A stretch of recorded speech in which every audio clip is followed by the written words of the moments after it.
Good afternoon, everyone. This is your girl from Brown Girl Table Talk. I have with me today Mr. Garnett from Love is a Parable. We're going to start off by just getting to know him a little bit, and then we're going to dig into why he does what he does. Okay, great. So, I'm J. Dwayne Garnett. I am actually an Augusta, Georgia native, but I consider Columbia, South Carolina my home only because I went to grad school, undergrad there, and met my lovely wife of 11 years there. Been in the Raleigh-Durham area for about 4.5 years now. By trade, I have 18 years of working in higher ed. I was a higher ed administrator, and I call myself going into retirement, so I'm in a place where I'm trying to find myself.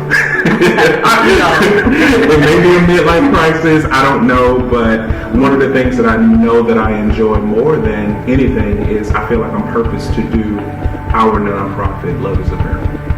Awesome. So tell me a little bit about what Love is a Parable is and what do you do?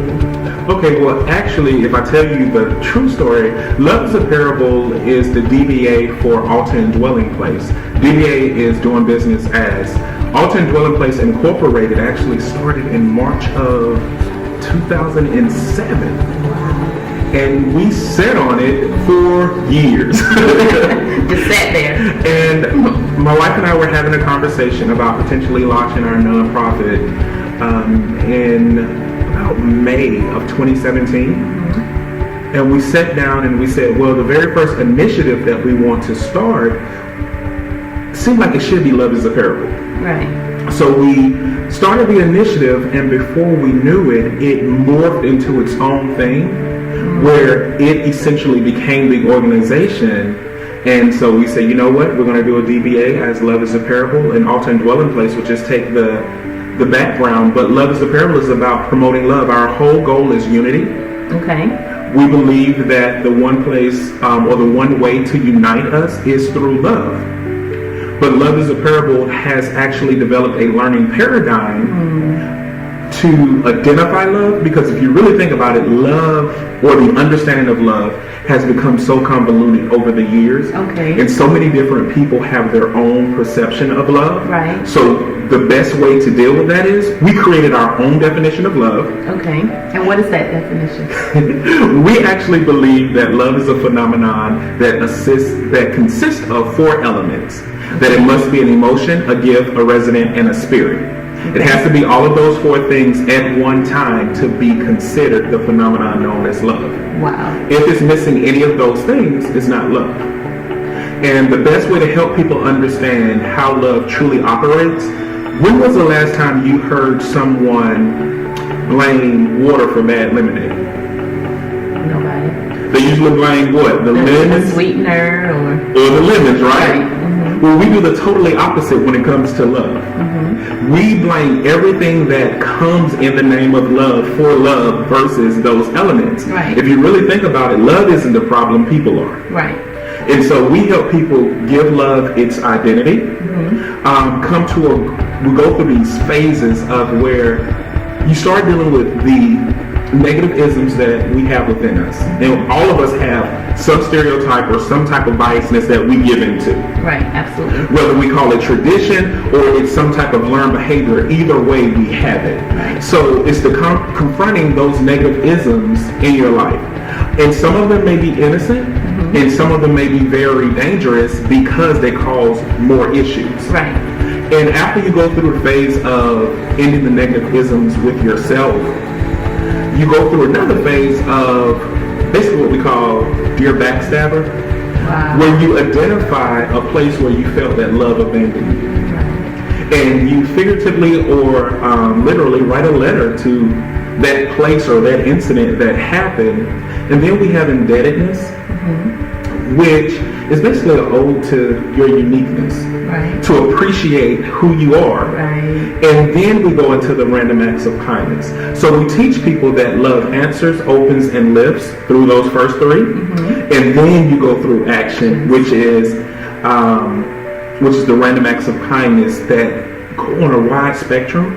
We don't have to do the grandiose kind, right, but you can do anything as long as it's love conscious and it becomes a random act of kindness.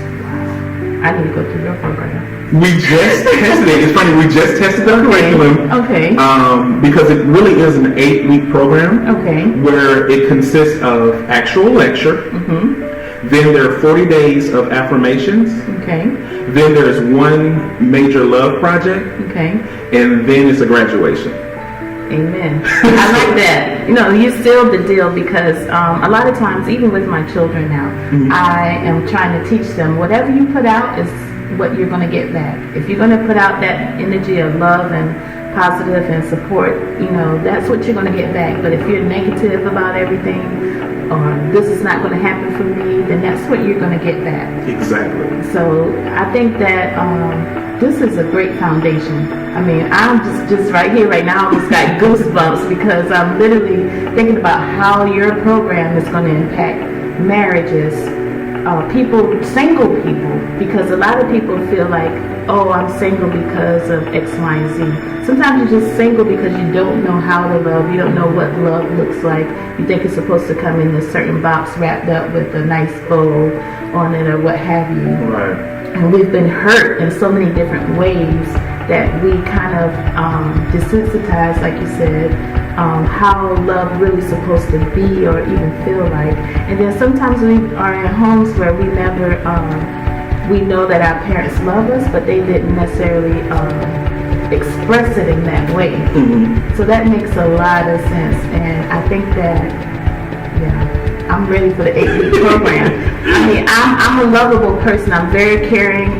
Some people say I'm too loving, too caring, but I know that there are some issues of the heart that I can deal with when I ask them. And that's what it is. A lot of the curriculum, 75%, I would say really 80% of the curriculum is confrontation of self.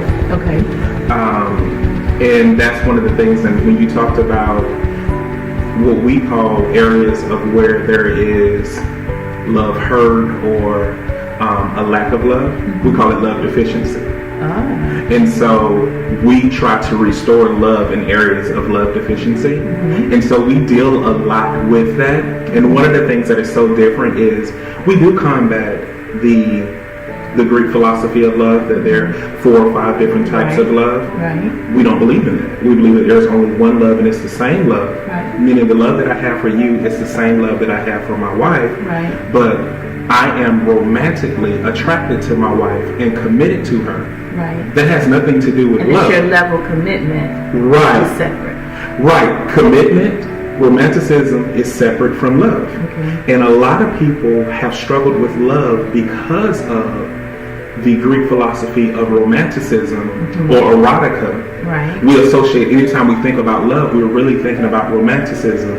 And we spend a great deal of saying, no, that's not love. And I think that's why I think sometimes people are so comfortable with saying, and I know I've said this, I can love you, but I know I can love you from afar because it's a different kind of love. Or even I can love you unconditionally, no matter how many times you've hurt me physically, mentally, emotionally. I can say to you, I don't have to deal with you, but I can still be there for you in love, right? But not romantically, not erotically, not in that manner, but definitely just Like have story, phileo, and something else. Yes. Yeah. Okay. Well, I definitely, and that's the thing that we talk about. We actually help people realize that, yes, though love is unconditional, it's only one love. And either you love a person or you don't. Okay.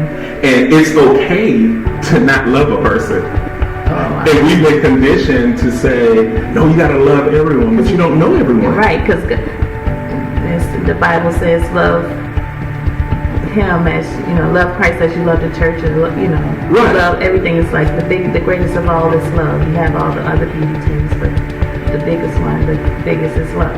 So I guess that's a change of mindset. Exactly, and that's what we talk about when we talk about confronting negative isms. It's really confronting everything that you have been taught. Right. And you're like, and if you really think about it, some of the stuff you don't really believe, you have just been conditioned to believe it. And I can walk in love, meaning I can carry love with me everywhere I go, but I don't have to leave it with you. Right. And some people feel like I have to leave love. No, if people reject your love, if people reject you, take your love and go somewhere. And take it somewhere else. pack it up. Right. And you'll be surprised, like how many people, like we had 9 people went through the first beta test. Okay. And one of them said, this just helped me understand my father and build my relationship back with my father because it was such a strain. So now that they're love conscious, you learn, we teach also people how to give back other people's weight. Right. So if it's not my weight and you gave it to me, I have every right to give that back to you and I'm good. Right. But what we do is carry the weight of others. Yes. Or what people call baggage. Right. Give everyone back what belongs to them and you only carry what belongs to you. That is profound. I'm sorry. That is, I know, I'm just I went into teacher mode that quick. I'm sorry. This was a teachable moment for me because as I'm doing Brown Girl Table Talk, okay, for one, anyone who knows me, I can talk to you in private or what have you, but I'm literally coming out of my shell, and I know for a fact that we're in the day and age where things have to transition. No longer these traditional things, because let's be honest, some of those traditional things work.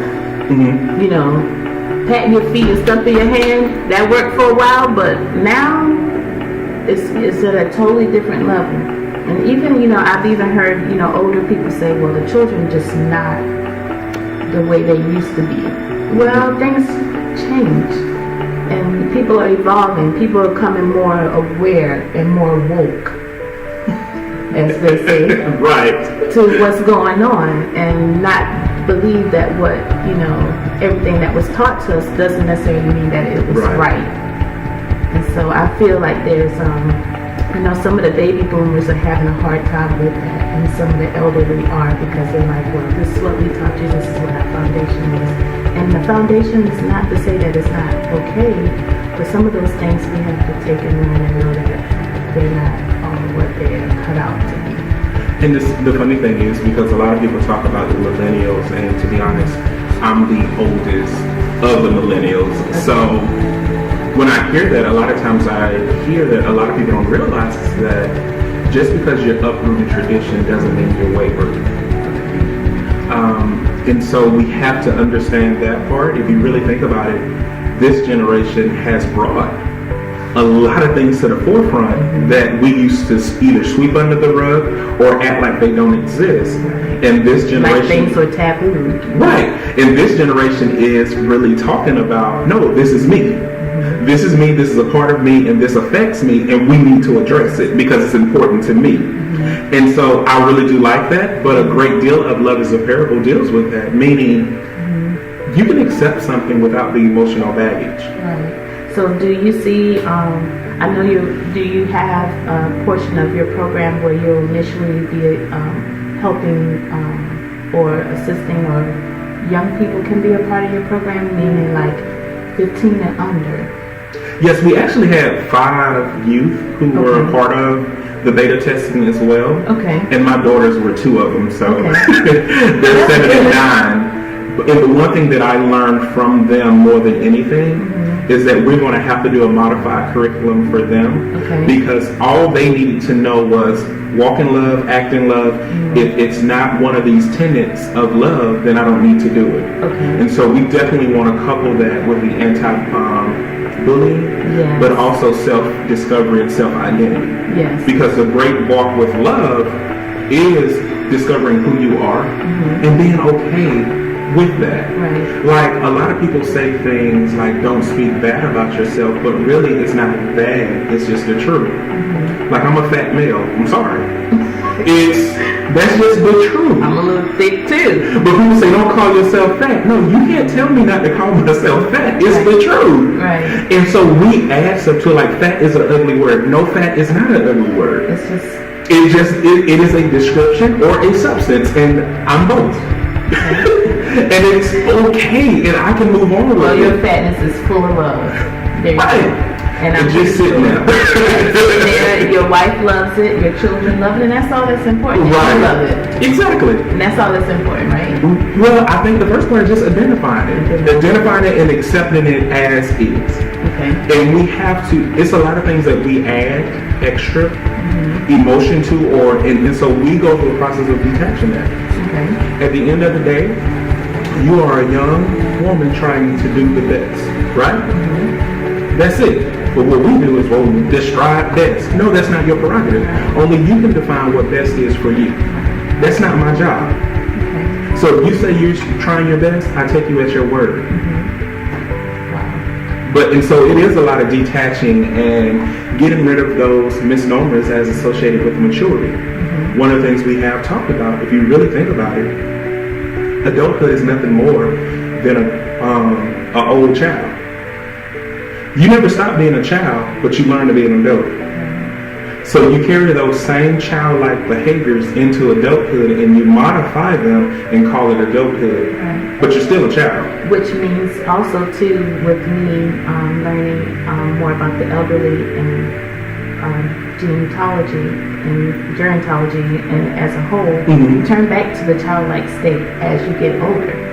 Yep. So, some people who have elderly parents that are in their 70s, 80s, 90s, they're like, oh, I'm spoon feeding my grandmother or my mom at 90 years old. Yeah, because they've gone back to the childlike state. I'm changing their diaper. Yes. Once a man, twice a child. Yeah. Yeah. Okay. We totally agree with that, and we have to accept the circle of life, the progression of life, but also just accept love for love. And if you enter into the one we talk about, love opens, that is probably, for me in the class, agreed that was probably the one part that made the greatest impact, because it clearly gives love its identity. And it clearly separates yourself from all the other things that you've been carrying. And when you learn to free yourself, you're like, okay. And love teaches you to, when you walk into a situation, to be open. Like when I came here, I didn't have any misnomers or have anything set in my mind or stereotypes or anything. I came with a clear mind. Right. And so whatever happens, I'm ready. Right. But if I come here already thinking one way, if anything goes against what I'm thinking, now I'm uneasy. We don't do that. We teach to be open, and it's like, okay, things happen, Right. and we're okay with it. Right. You gotta be able to finagle or, be able to bounce back. And so, like a lot of the foundation, I put this out there even in the curriculum, a lot of the foundation, you can't deny your school. I believe that religion is a school. My school has been more of the Messianic, Abrahamic faiths, commonly known as Christianity, but Messianic Judaism or Messianic Hebrewism. So you will hear that in the background, because I can't change who I am. Right. But this is open for anyone in any walk of life, because I've always felt personally that I was that conduit between the decision and faith. Right. So if someone reads this and says, wow, I need to connect with church, or I want to connect to a higher being, I want to do that, great. But if someone connects to this and says, this changed my life, and I want to continue to do these principles, then it's also great. Right. But I really like being in the in-between, because that's where most decisions take place, in that in-between. Oh, you just liberated me, because I feel like I'm in that phase of my life where I still have the foundation, grew up, in the church, Christianity, AME, Baptist, or what have you. But I'm starting to find out, knowing, like you said, using those principles are still part of my life. That's my foundation, but I'm not caught up any longer into the churchism of how things are supposed to be. Like you're supposed to take communion every first Sunday. I'm supposed to give an offering, like those types of things. I'm maturing in that way of not having be so stereotypical in regards to what my faith is like. Like you said, there's a big in between. So I have my faith, I have my foundation, but I'm allowing to make certain decisions in the middle, and it's been good. And I've found it to be more liberating, and I can be and actually hear God more as a guidance, because again, people say, oh, it's God, but it's literally the power that's within you because whatever is in you is going to come out. So if you have a power of negativity, then that's what's going to come out, right? Faith without works is dead. Faith tells you to believe in what you don't see, and there's that middle part. I can say, well, I don't see myself doing this right now, but I see myself here, I see myself there. Doesn't mean that I have to sit under a tutelage of the church to get that, right? Exactly. On a large scale, because here's the thing that we teach about too: love is a seed, and that seed develops accordingly to that individual person. Just recently, I remember I was going to this scripture study, and I told this pastor, you have to learn to forgive yourself. Well, the problem is not forgiving myself; it's accepting that there are some bad things that I did in this world. Right. And if I say that I believe in sowing and reaping, it doesn't just apply to the good things. It applies to the bad as well. Right. So when those bad things happen in my life, being love conscious, that was a result of a seed that I planted, whether it's extreme or not. Right. If I believe in that same principle, that's what it is, and actually it helps me deal with the situation better.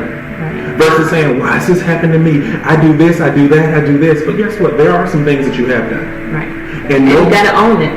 You have and to that's own the it. thing, like you said, in that middle, you have to own it. Like, you have to own the fact that you may have done someone wrong, and that like you said, you've planted a good seed, but it's times where you've also planted a bad seed. So you have to sit in it, right, and deal with it. Exactly. If it's a mess, and you created the mess, then you know you're going to have to deal with that mess. Exactly. Okay. I'll say my kids is the perfect example of good seed and bad seed, because they do a lot of the things that I wish I didn't do.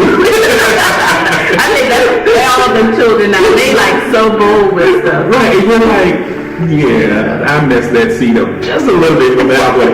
But it's okay because you're able to identify, and now I'm able to move on with this situation. Yes, it was a bad thing that happened to me, but I like to take on the mindset that I have of one friend who's a pastor as well. He said, I have good days and better days.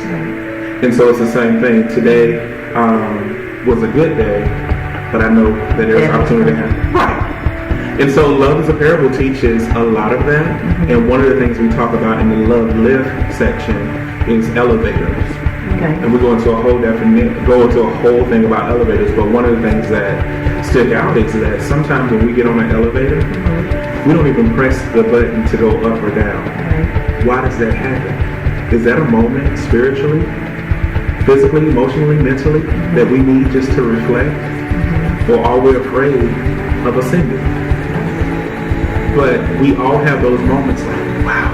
And should I be doing this? Right. And so we do have those elevators, and just think about how many people around the world are probably going into an elevator and waiting to press that button. And just afraid of doing it. Afraid of being lifted, or So just what need would that you moment to say, retreat. like, okay, this month is the month of love, this is Valentine's. How do you feel about, like, Valentine's Day? Well, for my wife and I, we don't celebrate Valentine's Day. We believe that every day is a day of love. Every moment is an opportunity, and I don't need commercialism to tell me when I should express my love. Right. Every day is, if people want to take on the true meaning of Valentine's Day, is really, that's not love, it's romanticism. Right. So that's fine. It is a day of romanticism, but every day is a day of love. Thank you for clearing that up for me. Because I hear some people's like, oh, I don't celebrate Valentine's Day because I'm not caught up in the gift thing. And then some people say, oh, I gotta show my love for this person on this special day. And some people are going all out for this one day. It's almost like Christmas. Well, if people are honest, just say you love the tradition of it. Statistics have shown people who celebrate Christmas have no religious backing. Yeah. They like the tradition of coming together. And if you like that, say that. You don't have to hide behind anything, and it's okay. If you like, I love when my family come together, I love giving gifts, I love to see them happy. I'm the same way. I love when my family comes together. I love giving gifts. But I don't need an appointed time to do that. And so some people don't understand that. They just love the tradition. And it's okay if you love the tradition. And we teach that, like, it's okay to be who you are. But at least you need to know why. Why you do what you do. Right. And be able to speak it. Because sometimes people will get misunderstood just because you didn't communicate that. Exactly. So, how can everybody reach out to you? I want to know every avenue that you can think of that people can reach out to you. I believe you and your wife have a wonderful, wonderful program. I can't even put a name on it per se because I believe it's going to transition many people's lives in so many different ways. I think Oprah. No, don't speak it out there. Don't speak it. Oprah, Dr. Phil. Because so many people. That's why I like Oprah, because so many people misunderstood her in so many different ways. They ridiculed her in so many different ways, like terribly. But all she was trying to do was promote what she believed in, what her heart felt, and everybody has their own truth. So I think that's a good thing for you all. You all have your own truth. You have a strong background foundation in it, and all you're trying to do is teach people how to learn. It's so funny you say that, and I definitely, because there are some naysayers out of there. My wife and I both have behavioral health backgrounds. My wife was a clinical counselor and a clinical coordinator, and we both were behavioral health therapists. And I actually taught healthcare for several years. And we both are licensed ministers, so it's like whatever credential you need. If you want the paper, we can give you the paper. You don't have to have the paper, but we can give it to you if you really want it. And it's only been a few instances where people were like, "How do you, or what right do you have to speak on this?" It's only been a few, and it's like, oh. I have my Master's in Health Services Administration. My wife has it too, and I work in behavioral health for a while. It's fine. And but that's the thing. Like, I know who I am, and I'm not even offended by it. It's like, if that's the stance that they want to take, they have every right to take that stance. I don't have to carry their weight though. And I will show them the same love because I'm walking with love. And as I leave, I take my love with them. Now, if they want to keep it, that's on them. But I'm taking it with me. And it's okay. No doubt. Yeah. So tell us how we can reach you and... Everything is loveisapparable.com. Okay. It's at a place now I'm so excited. If you just Google Love is a Parable, we're coming up. Boom, Google. So loveisapparable.com is where you're going. We haven't added the curriculum yet. Okay. Because we're going through a final edit after the beta testing. Okay. But once we get the curriculum where we want it, that will be up there along with corporate advocates. We have some organizations that really have supported Love is a Parable from the very beginning. Okay. And so they're basically our preferred businesses because they're love-conscious businesses that you can go and you know you're going to receive a stellar service from. So we're going to add the corporate advocates to the site and as well as the curriculum, so you will have that. But everything else about it, we even have where you can learn more about Love is a Parable and even stages to begin loving. We have a couple of steps there. But we're all on social media platforms. I gotta get you a sweatshirt. We got swag on there too. You just hit the swag icon. Okay. One of our preferred vendors actually makes our clothes now. Okay. And it's actually Twisted Pine Bakery and Coffee Snob. Okay. Coffee Snob sells coffee, but also clothes as well. Oh wow! And so she actually makes all of our clothes now. Oh wow! So the clothes are actually coming from corporate love advocates and people who are. And she actually is one of the ones who beta tested the program. There you go. See? So I wish I was a beta. Well, it's okay. I'm looking forward to you all rolling out the curriculum. I'm going to continue to support you in any way, shape, or form. I do appreciate you being on Brown Girl Table Talk with me, Erica L. I really appreciate it. Love is a parable. Love is love. Love is as love does. I can now know I can take my love with me. I don't have to leave it. I can literally take it with me and move on. So I've actually learned a whole lot with talking with you today, and I really appreciate your time. Awesome. Well, thank you for having me. Yes. If you need me again, I'm always here. Hey, I will be calling on you for sure. All right, because we're going to do business together anyway. Exactly. Okay. Absolutely. Thank you.